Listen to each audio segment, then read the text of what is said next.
Good afternoon, ladies and gentlemen, and welcome to the Fitton Center for Creative Arts. My name is Ian Mackenzie Thurley. I'm your host for today, and with that, I'd like to thank Mr. Tom Caper on guitar over here. Man of many talents. You may see our beautiful cinema screen that is downstairs in our theater. That was designed and installed by Mr. Tom Caper as well. So at weddings, parties, anything, he is all by himself. He is your man. Wonderful to have you here for our final Celebrating Self of the 2021-2022 season. So excited about that. With that, I'd like to thank the Hamilton Community Foundation, the City of Hamilton, ArtsWave in Cincinnati, and the Ohio Arts Council for their outstanding support of the Fitton Center and the arts in Hamilton. Do give them a big round of applause.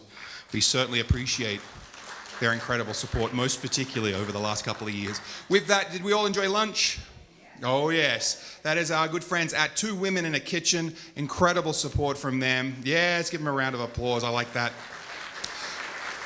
I'd like to give a shout out to our good friends here at TV Hamilton who have been great supporters here of the Fitton Center. You can see a lot of things online that you see here for Celebrating Self, but fantastic things that are happening all around Hamilton, which fits very well with our theme today. And a huge shout out to our friends from Hamilton's High School, from their transitions team. You'll see a lot of Hamilton High students here all around, welcoming you and assisting you. We appreciate them being here all the way through the season. Thank you so much to the students and the faculty and being a part of us and volunteering your time here at the Fitton Center. We really appreciate it. It's a community together. Which is what we come together today to celebrate, is community.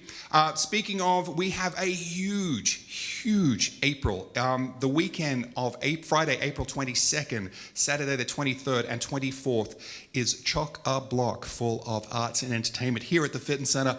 On the Friday night, we open our beautiful 8th member show, our biennial member show, so all the art created by Fitton Center members. In fact, that is open now in our second and first floor galleries, but the opening will be on the Friday night with Mufaro's Daughters, which is our final Fitton Family Friday with our good friends from Lexington Children's Theatre.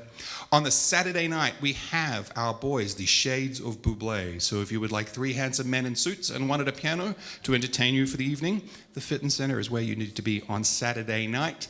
And then on Sunday at 3 o'clock, we have a free chamber music concert with our good friends from Miami University. The faculty will be coming down here and playing some music for the first time in our galleries. And that is free on Sunday afternoon. So mark your calendars, Friday, Saturday, Sunday, here at the end of April for the Fitton Center, as we deliver some non-stop arts and entertainment for the entire family, and in fact for the entire community.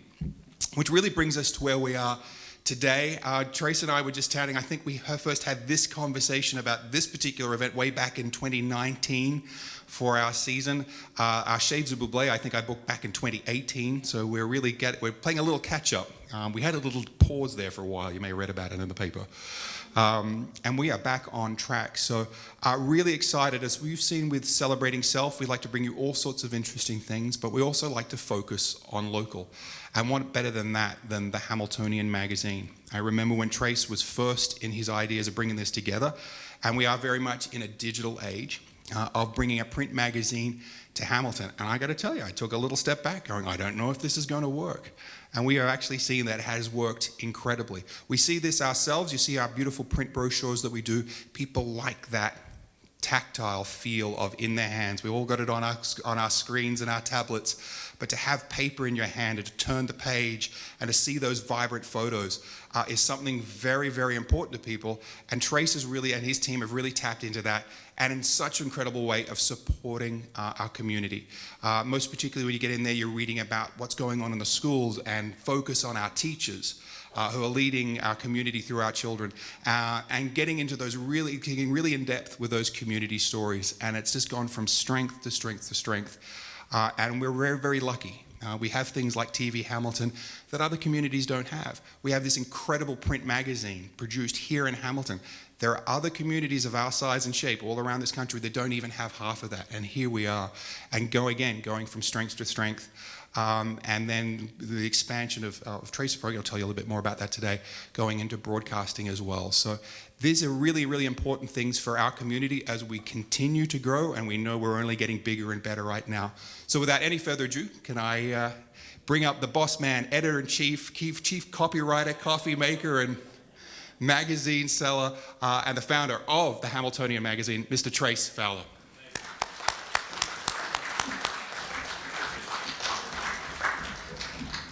I'm going to take this off of here if that's all right.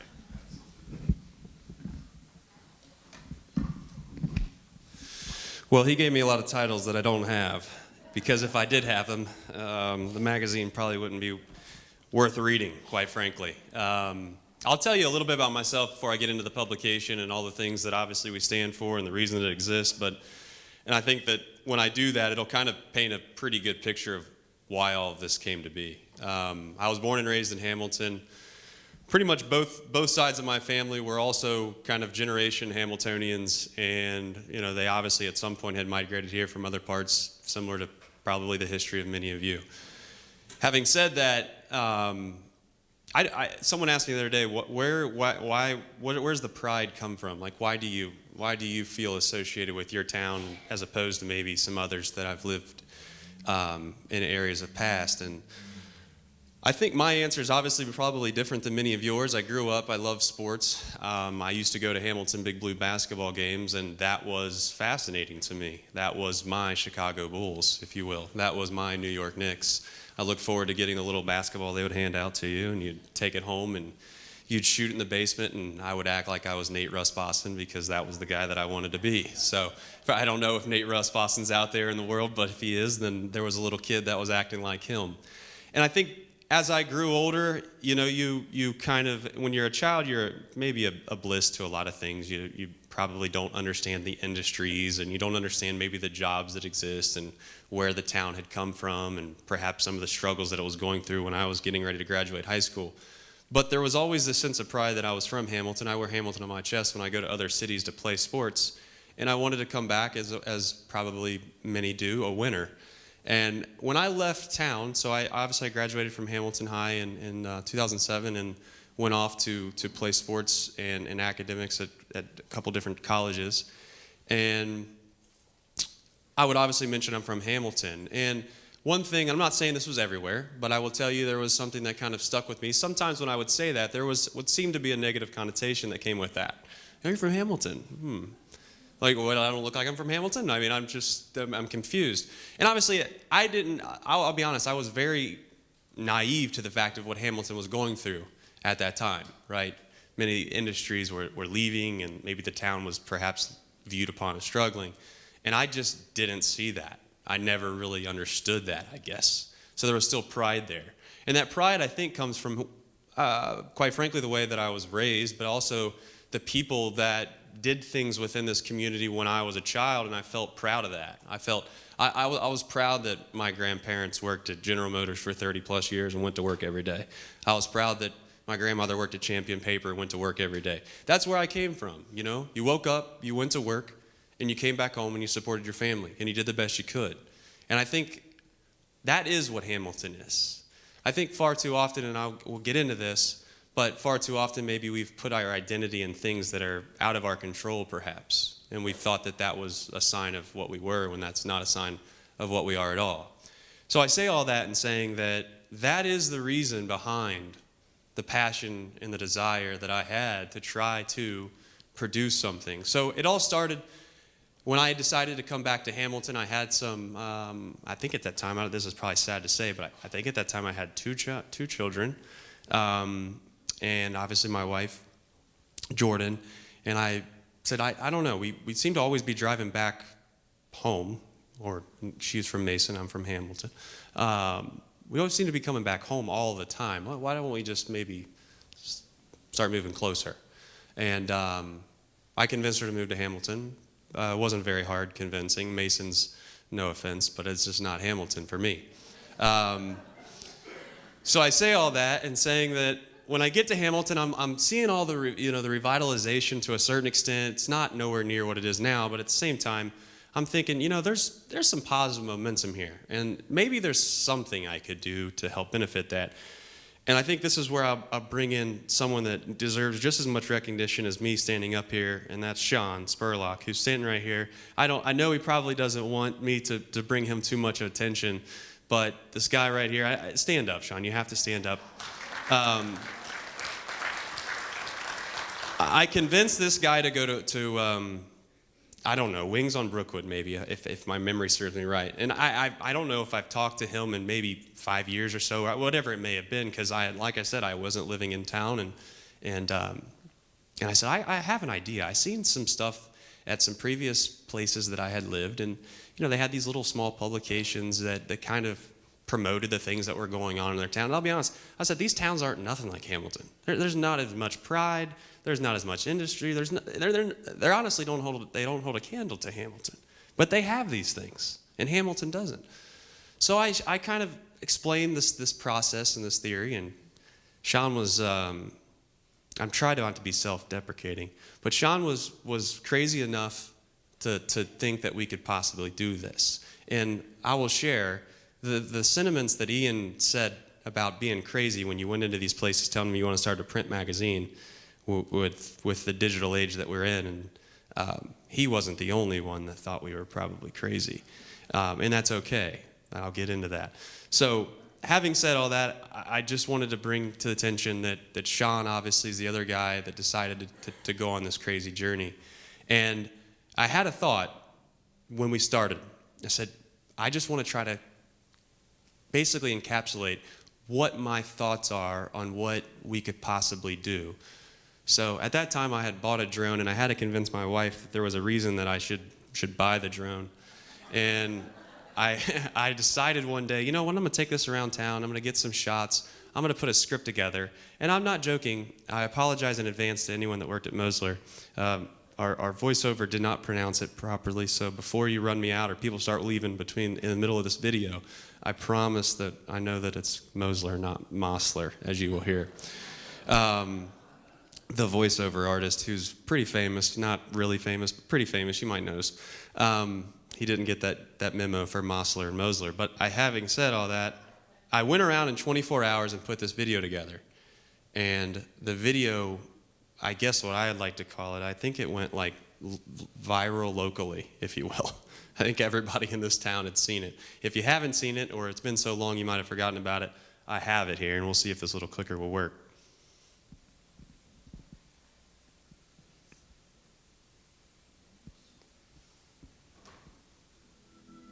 This is Hamilton.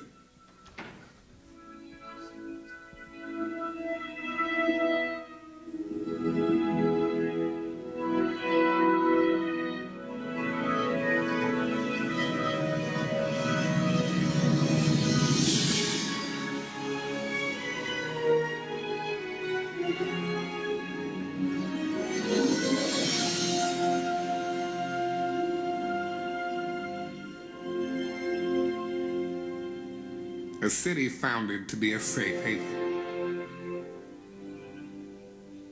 A place Abraham Lincoln was first considered presidential.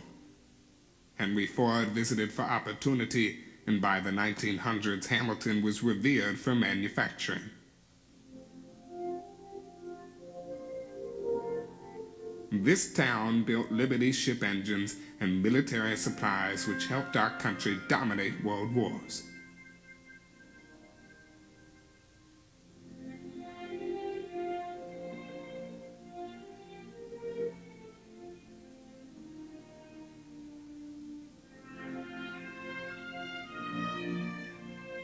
There was a flood, but we picked ourselves up and soared through the 20th century.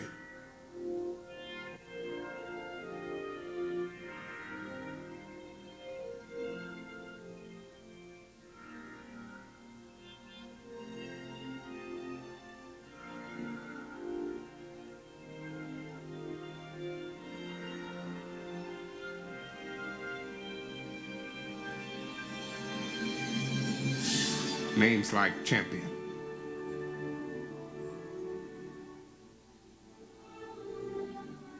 Mosler, Beckett Paper and Fisher Body helped feed our families. We listened to a hometown hero call World Championships for the Big Red Machine, and life stood still. With a strikeout, that Mike Schmidt on a called third strike, leading off the second. His first pitch. This is the old left-hander rounding third, heading for home. Good night, everyone. However, what once made us a powerhouse soon turned obsolete. Jobs left, morale plummeted, buildings became vacant. Downtown was empty, and surrounding cities started to grow. Corporate stores, strip malls, and builder-grade homes were in, and we felt left out. Let's face it, cities fall, but they are rebuilt. Heroes die, but they are remembered. We honor them with every building we restore, every child we mentor, and then teach to rejoice in what we have been re-given.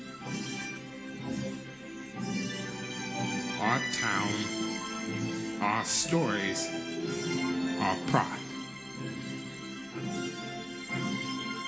So, I ask, please shop local, dine downtown, volunteer, mentor our youth. Pursue your dreams and let's ensure everyone knows what being a Hamiltonian is all about. Visit justhamilton.com and be a part of our positive, upbeat future.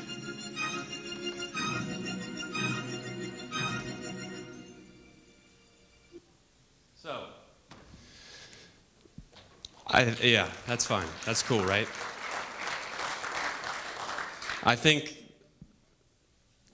perhaps, like I said before, I did that in 24 hours, and that's not to say that in a braggadocious way, but is more of just like, that's how I felt. There was a stream of consciousness that was coming over me that I said, you know what, let's just go for it. We'll put it out there. If nobody seems to care, then maybe we don't do the magazine. Fortunately for us, that kind of caught some fire, and we decided to do those three things, which were tell people who our town is, the stories that are within it, and hopefully they will feel a little bit of that pride that I had mentioned, that I felt myself. So let's get into the first one on the three list there, is that our town. I think sometimes there's a multitude of areas that you could go about how you want to explain Hamilton or how you tell the story. And I don't think that you could tell the story adequately if you don't actually go to the roots and the foundation of the town. Now, I'm not a historian, nor am I going to stand up here and pretend to be one. But I do think that if you want to genuinely become what I will talk about later, a Hamiltonian, is you have to understand what this city was built upon. A lot of cities that are around here, and a lot of, I guess, what I would say communities that are surrounded Hamilton, were built off the backbone of the structure of what Hamilton was. And there's some sense to having pride in that. Now, I also stand here and I look around and I feel like a bit that I'm preaching to the choir. So I don't want to stand up here and belabor the point. But there may be some folks that watch this on TV Hamilton, or perhaps they watch it on the digital platforms that we had talked about before through the video. And I think that is, to a certain extent, what our identity was. It was the industry, right? It was what we built. It is essentially what we decided to attach ourselves to of who we were. And I'll get into that in a minute. But I put up there, for you probably can't see that, it says, history captivates culture. And I think the culture of Hamilton still exists today from the exact things that I talked about of what it was founded upon. You get up, you go to work, you come home, you support your family, you do it again. There's no excuses, right? Now, I know I can't stand up here and say, no matter if you're sick, you go to work, but that's kind of how I felt when I grew up. There really were no excuses. It didn't matter how tough or how bad the sea was. You were going to get the ship in. And I think that is the mold, if you will, of the spirit of Hamilton. There are no excuses. You're going to get the ship back in. So the next thing I think that leads off of that is culture will create an attitude. And you see it in workplaces. You might see it in teams. You hear the word culture all the time. And people might think, or they might say that it means various different things. And to me, I think all culture is a collective attitude that you have within a group. And that could be good, and that could also obviously be bad. But I think for the longest time, what had happened, and again, like I said, I don't want to preach to the choir here, but what had happened in our town is we associated the identity of who we were with the industry and not the work ethic, and not who we were as maybe the people. So when industry left, right, it almost felt like that was a part of us that had left. And I think the reality is that maybe you just had to have a little bit of a gut check, or at least that's how I felt, when maybe that's why I was naive and I perhaps could care, I don't want to say I could care less that industry left, but that industry wasn't the same as it maybe was to you or maybe my grandparents or great-grandparents.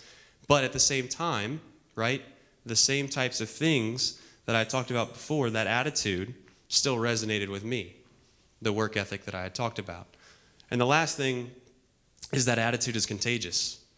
So what I had noticed when I came back is that the pessimistic side, perhaps, that I think still exists to a certain small degree, and maybe that'll never go away, and that's okay. But at the same time, I think, the attitude was shifting from pessimism to optimism. And you can give that credit to a lot of different people. And one thing I talked to Sean about when I come up here, I was like, I want to thank a ton of people, but the problem is if I did that, I'm going to leave somebody out, and secondarily, I'll probably be up here for an hour and a half just thanking a bunch of people that you guys could care less about. So, having said that, the optimism that existed when I got back was really a large degree of things that I didn't do, obviously, or we didn't do from a publication standpoint. But it was the turning point in allowing folks like us to jump on board. And case in point, to bring it to I'm a sports guy. But there's no better example of that than the Cincinnati Bengals. Okay? It seems like everybody's a Bengals fan now. No, man, it's great. Things are good. And I love the Bengals. And, man, have you seen Joe Burrow and how great they are? I mean, let me tell you something, folks. And 5 years ago, if you talked about the Cincinnati Bengals, you would have thought that you were offending somebody.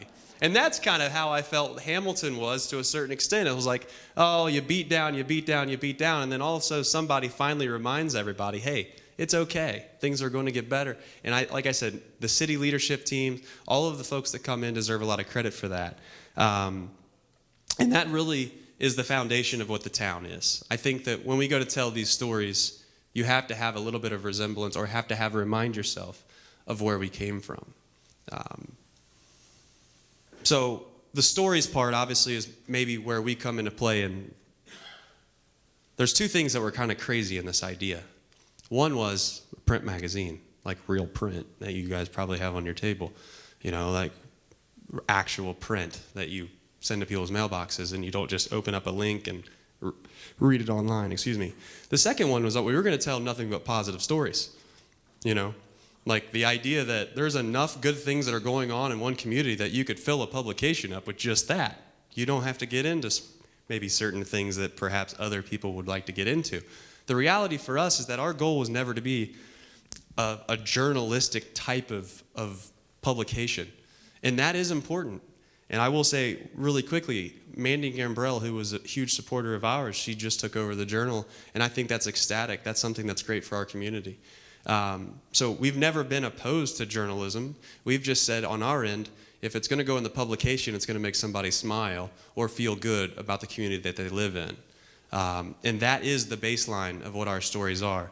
But here's the thing. I'll tell you a quick little kind of snippet of how this whole thing went. So we had this idea, right? We're like, all right, let's go out and how are we going to do it? All right, well, first thing is you got to get to print. And like I said before, me and Sean weren't really sitting on a whole bunch of money. And it wasn't like we were like, well, let's just go print this thing and maybe it'll pay for itself later.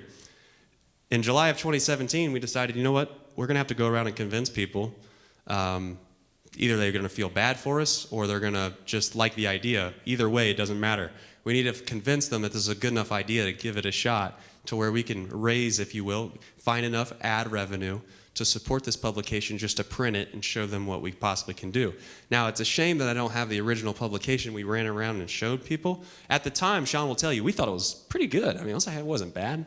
Now, looking back on it and what our publication is versus what we were showing people is really bad. It wasn't even close to what it was. So we start going around, and I think the best example I can tell you is why we made it is this little piece here from someone that I kind of follow a lot, and that's Steve Jobs. So I'm going to play this video, and I think it'll paint a pretty good picture of how our time went, if you will, when we started to try to get this thing off the ground. People say you have to have a lot of passion for what you're doing, and it's totally true. And the reason is, is because it's so hard that if you don't, any rational person would give up. It's really hard. And you have to do it over a sustained period of time. So if you don't love it, if you're not having fun doing it, and you don't really love it, you're going to give up. And that's what happens to most people, actually. If you really look at the ones that ended up, being successful, unquote, in the eyes of society, and the ones that didn't, oftentimes it's the ones that are successful loved what they did so they could persevere when it got really tough.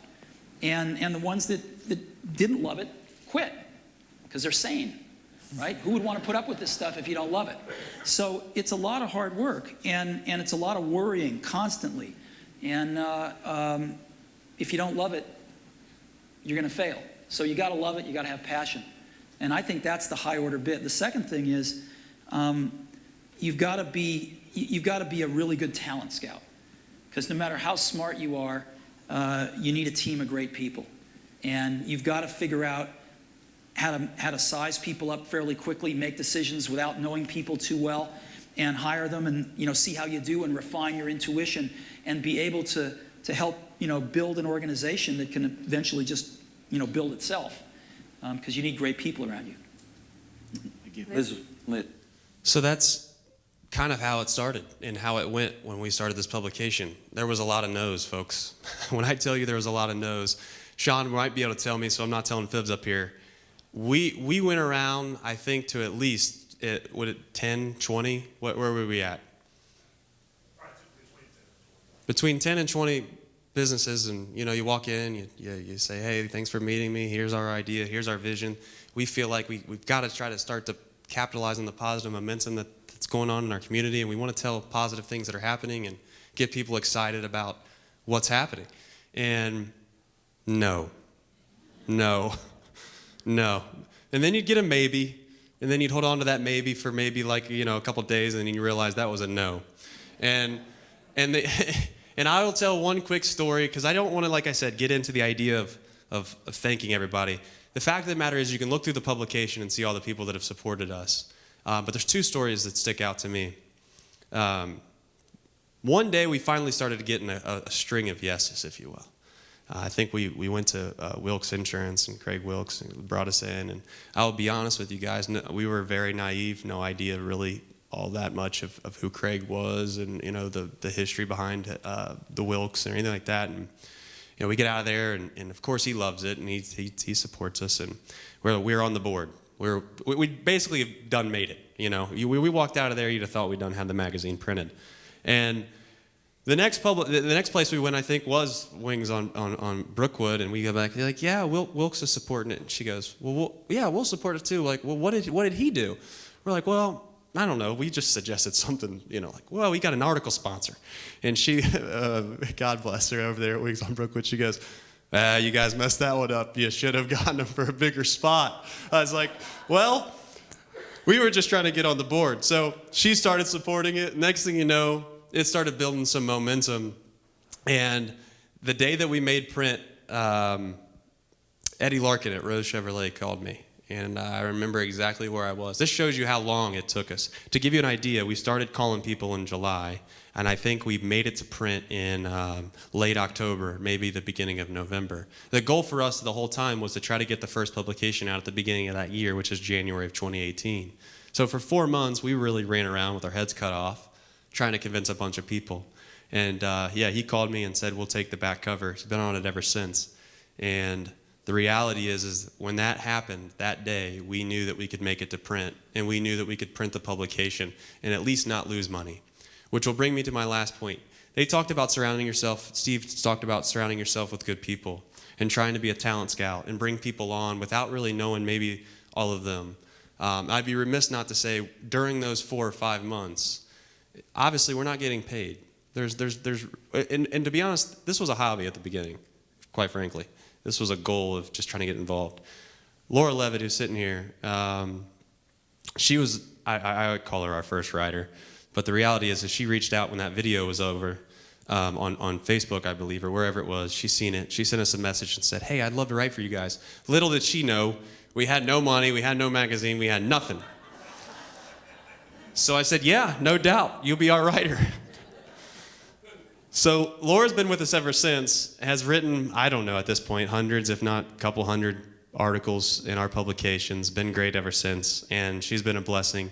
And I just wanted to say thank you to her. She's sitting up here, and she's leaving us, unfortunately, here in the near future. But I wanted, before we went, the reason I had said yes to do this, not just because Ian he's charming and he's awesome and all of those things, but outside of that, I wanted an opportunity to stand up here and thank people. And one of those is you, Laura, because you give her a round of applause. She literally was the first person that reached out and thought it was a great idea, and those little small, affirmations helped. So having said all that, getting to print was number one, and like I said, we got there. The second thing was, why print? Why print? And I thought for us, as I talked about before, this wasn't a new idea. I had seen these publications before.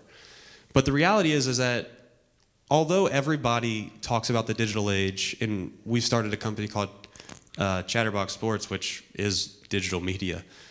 So I'm not against digital media whatsoever, but at the same time, the reason I wanted a print publication is because I thought it was important for two reasons. One, when people consume the content, I wanted them to be in their own space to a certain extent. When you're on your phone, or you're on your computer, or you're on some kind of digital product trying to consume something, we can all admit there are distractions, and there are endless distractions. Whether you get a phone call, whether you get an email, I can't tell you how many times I've gotten on my phone to do one thing, and 10 minutes later I never did the one thing, and I was doing something else.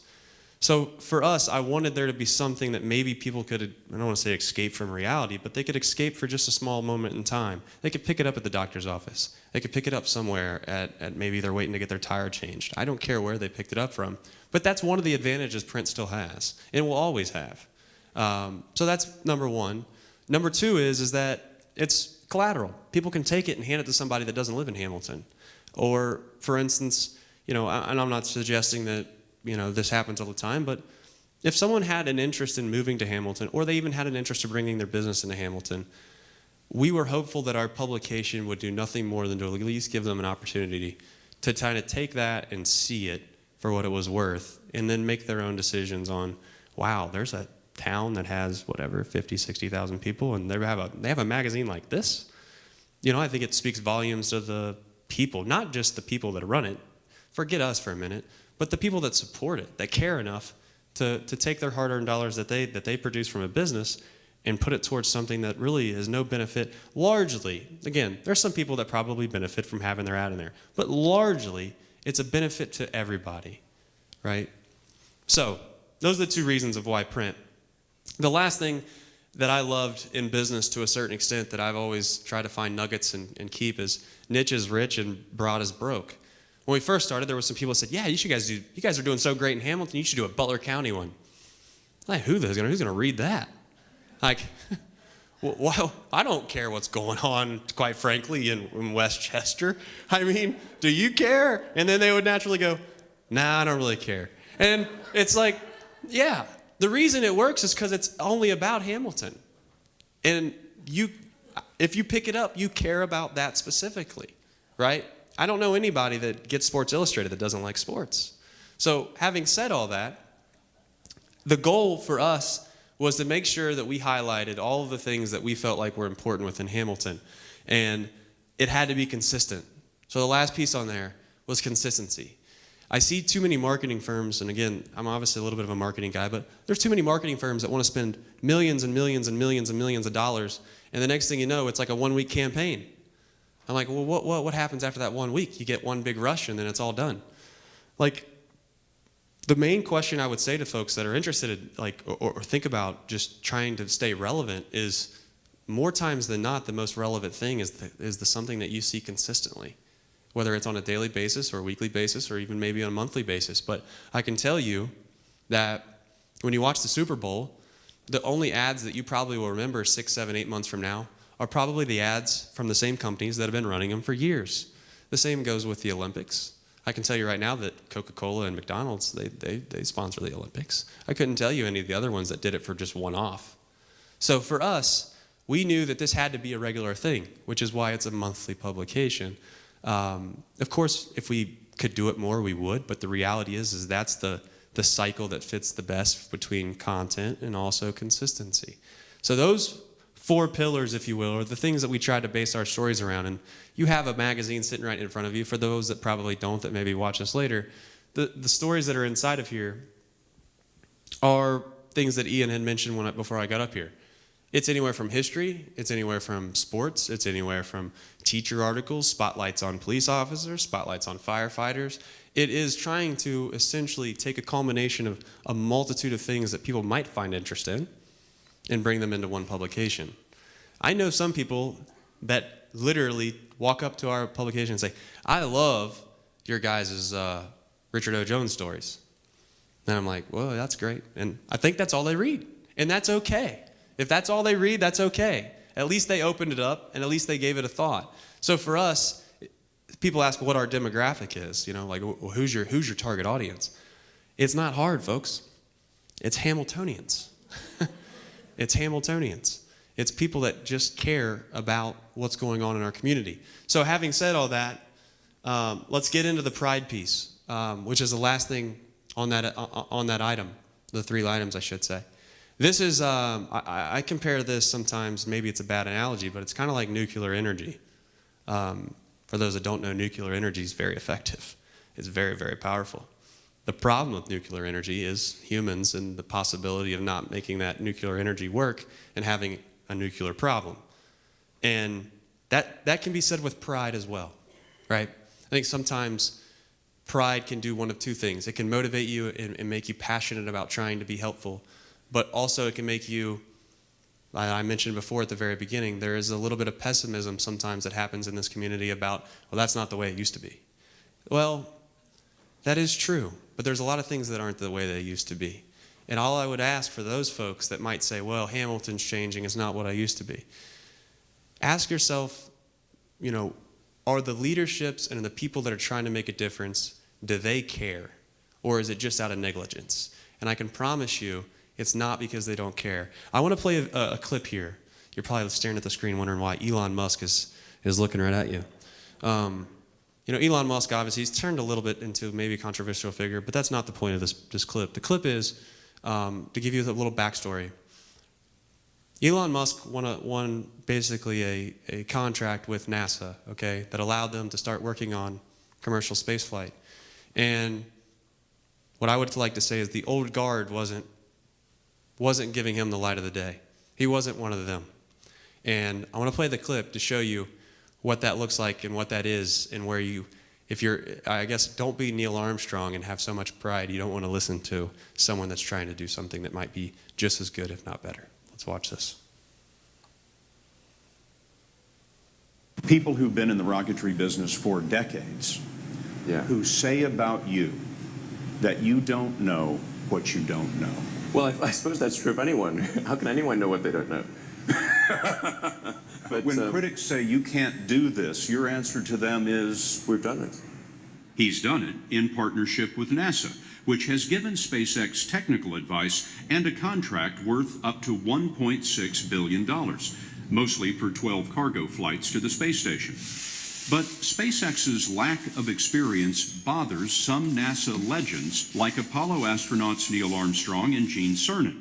They've testified to Congress that the Obama administration's drive to commercialize space could compromise safety and eventually cost the taxpayers. Now is the time to overrule this administration's pledge to mediocrity. you know, there are American heroes who don't like this idea. Neil Armstrong, Gene Cernan have both testified against commercial spaceflight and the way that you're developing it, and I wonder what you think of that. I was very sad to see that, because those guys are, yeah. You know, those guys are heroes of mine, so it's really tough. You know, I wish they would come and visit and see the hardware that we're doing here. And I think that would change their mind. They inspired you to do this, didn't they? Yes. And to see them casting stones in your direction. It's difficult. Did you expect them to cheer you on? So they're hoping they would. What are you trying to prove to them? What I'm trying to do is to make a significant difference in in spaceflight and help make spaceflight accessible to almost anyone. And I would hope for as much support in that direction as we can receive. So that's not an apples to apples comparison, but I do think that there are some similarities there, right? There are some folks that sometimes feel as if things are changing. And if they are changing, my only thing would be, change is going to be inevitable, as we all know. We've seen it throughout the history, not only of our town, but also currently. And some of those, I guess what I would call factories that meant something perhaps to everybody here, they're going to change.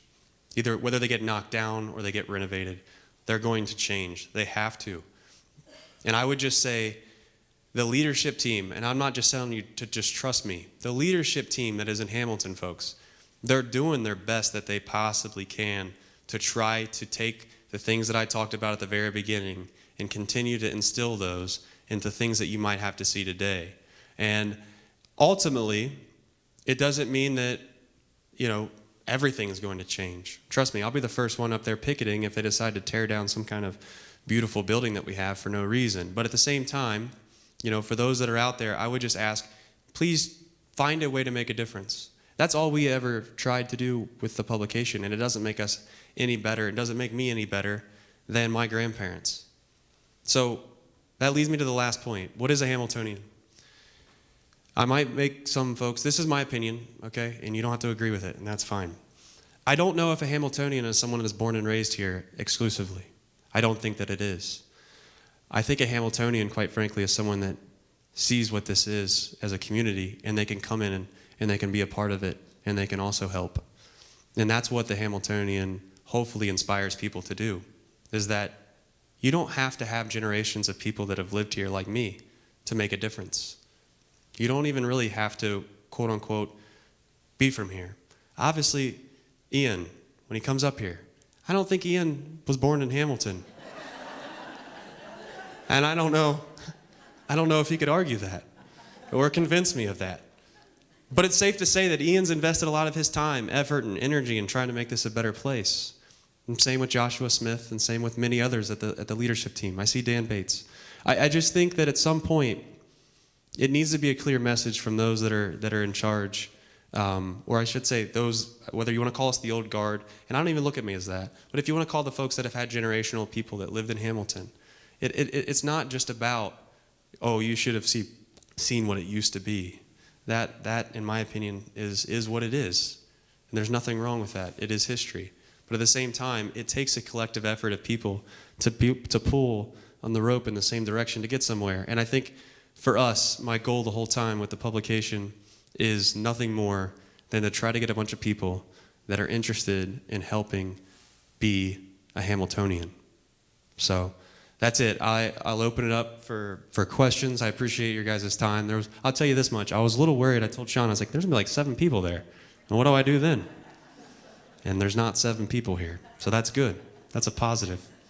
So any questions, comments, concerns? They're all shy today. Oh, go at the back. Joni's going to make me walk. I'm going to get my steps in.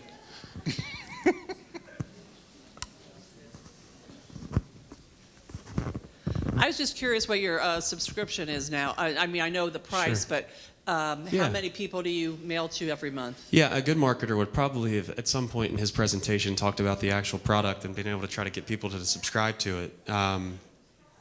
But at the same time, that really wasn't my goal. So I'll run through what she just talked about.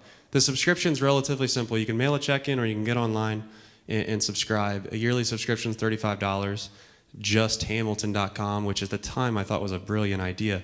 Not so much when people go to Hamilton.com. It's JUST Hamilton.com.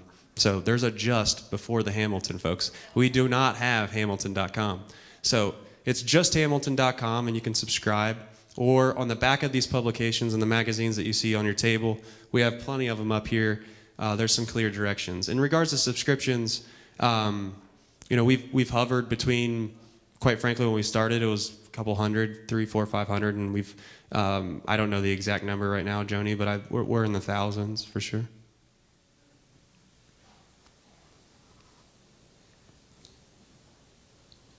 that. Look at you guys, got all shy.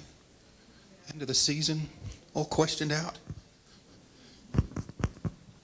Thank you.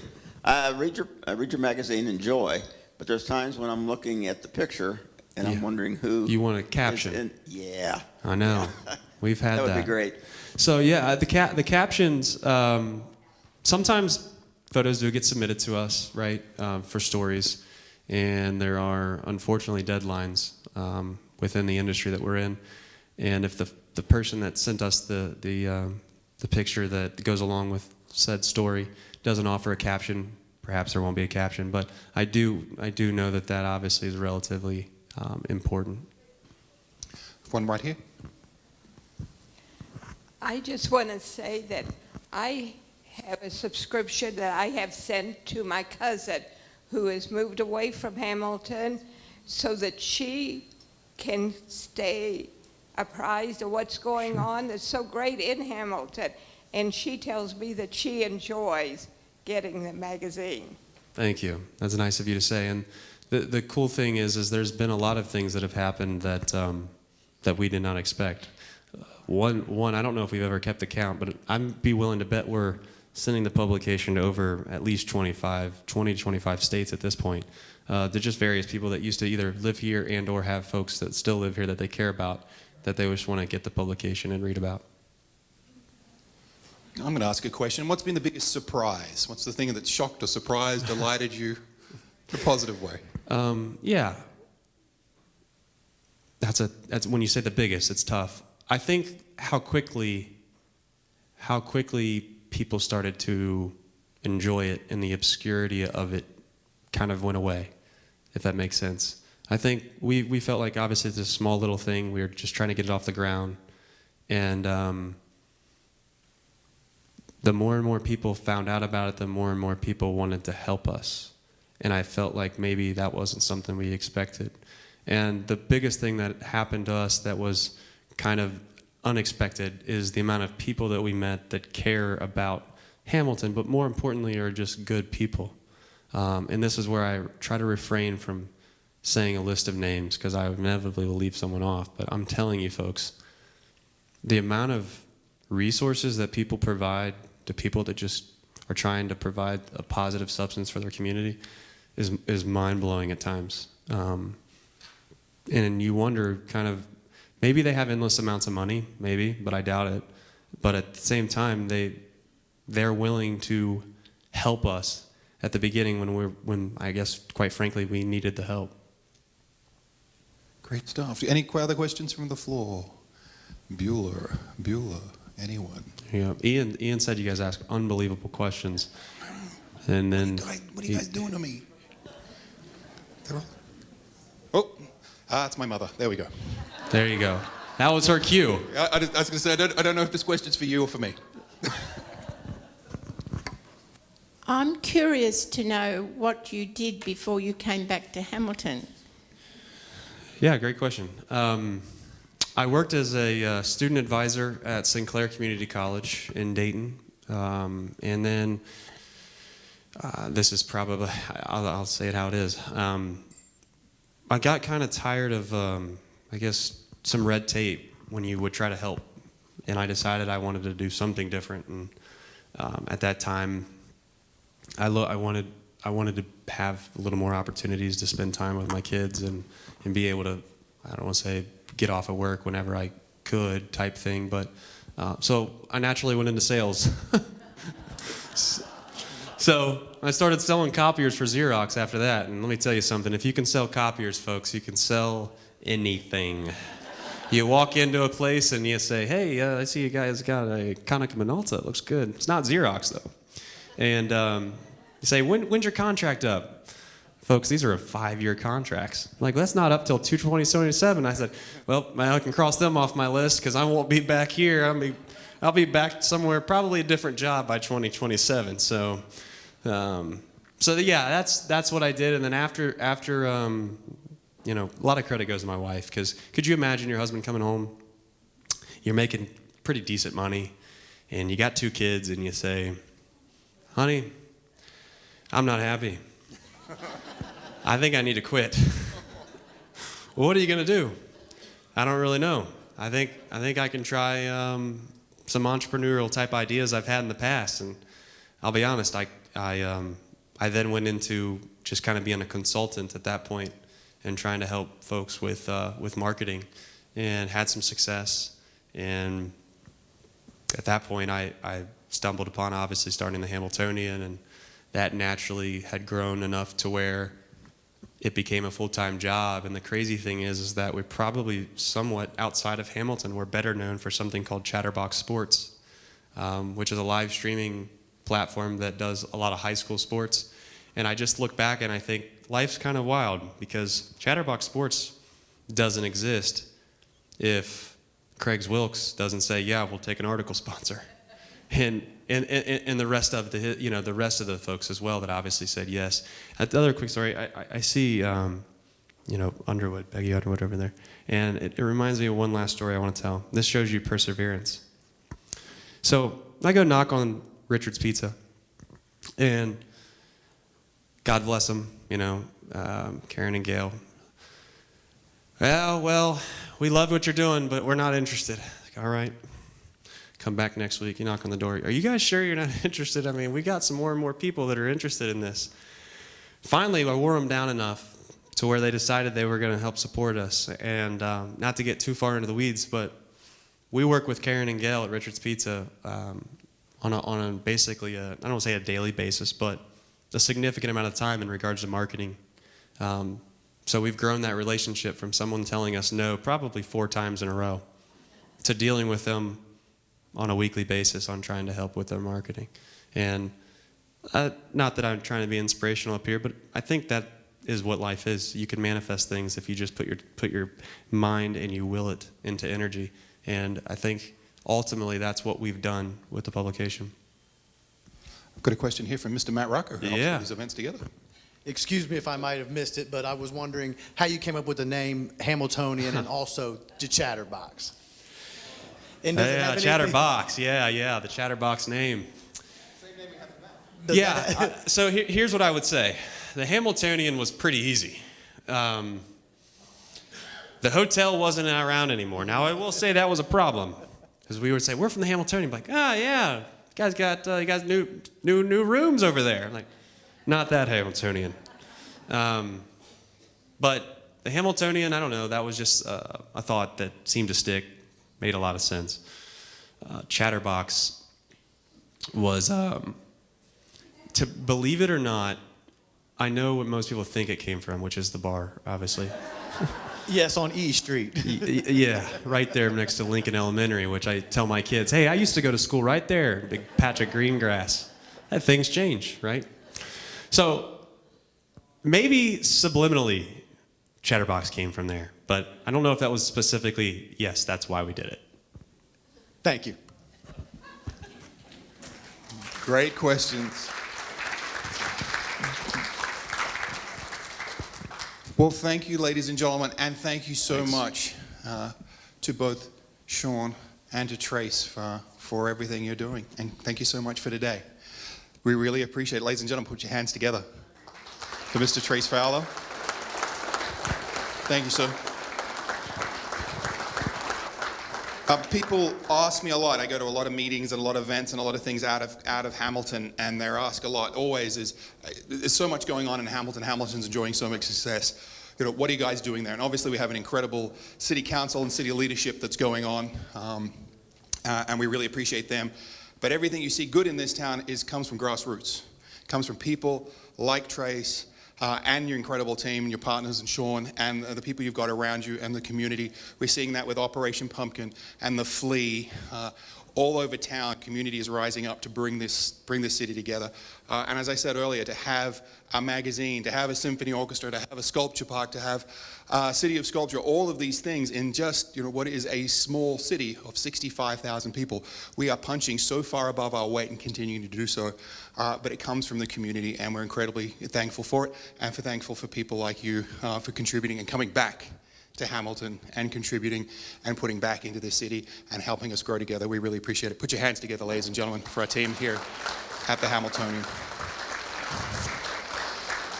On a personal note, I will say I do remember one one ad from the Super Bowl. It was the avocados ad because it did feature my Buffalo Bills. We'll see you in the Super Bowl next year. That's all I got. That's all I have. I'm alone here. I really am.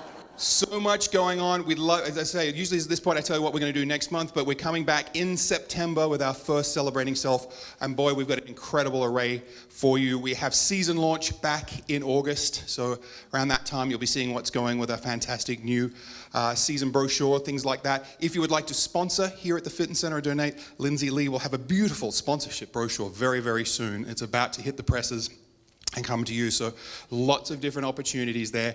But most of all, we'd love to see you here at the Fitness Center. As I said, the end of April with the 22nd, the 23rd, and 24th. Something for everybody. Art, music, kids, and performance opportunities to here at the Fitness Center to be involved with, because being here is the absolutely most important thing, and we appreciate it. One more round of applause for our good friends at the Hamiltonian magazine. You can grab a copy here or on your table, and of course, please do subscribe. We'll see you again here at the Fitness Center very, very soon. Have a lovely afternoon.